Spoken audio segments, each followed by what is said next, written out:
Oh, ayaw mo na daw kumain ng kanin dahil sabi mo, nakakataba. Ay nako, hindi lang naman po dahil sa kanin ng pagtaba. Pero hali kayo, pag-usapan natin yan.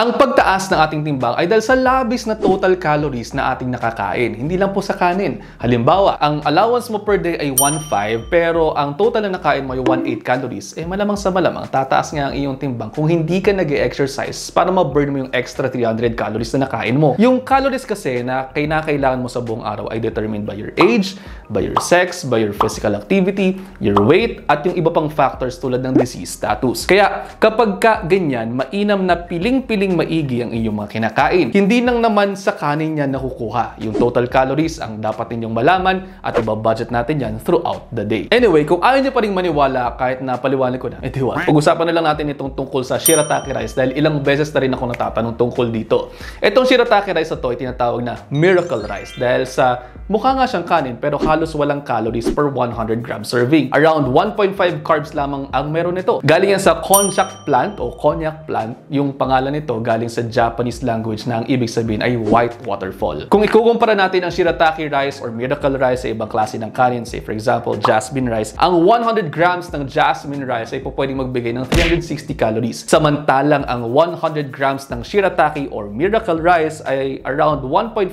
grams carbs lang, giving us around 4 calories lamang. Nangyayari yan dahil ayon sa literature, 97% water ang kaning ito at 3% fiber. Kaya kung nagpapapayat kayo o di naman kaya ay mayroong mga diabetes, pwede po ninyo subukan ito dahil baka sakaling makatulong sa inyo. Yun nga lang, best na magpatingin at mag-monitor kayo ng inyong mga laboratory values dahil baka naman masobrahan ang pagbagsak ng inyong glucose, baka kinakailangan i-adjust ng inyong mga doktor ang inyong mga gamot. Kumbaga, taking an active role sa inyong healthcare is good at dapat naman talaga, pero kinakailangan, alam po ng inyong mga doktor ang ginagawa ninyo, kaya bisitahin nyo rin sila kada bago maubos ang inyong mga gamot at kung kayo rin po ay mayroong babaguhin sa inyong mga uri ng pamumuhay. Kasama riyan ang inyong mga pagkain. Mas maganda rin upang mas mapababa pa po din yung lalo ang inyong mga timbang ay ang pagsasagawa ninyo ng ehersisyo. Actually, hindi lang po para pagpababa ng timbang yan.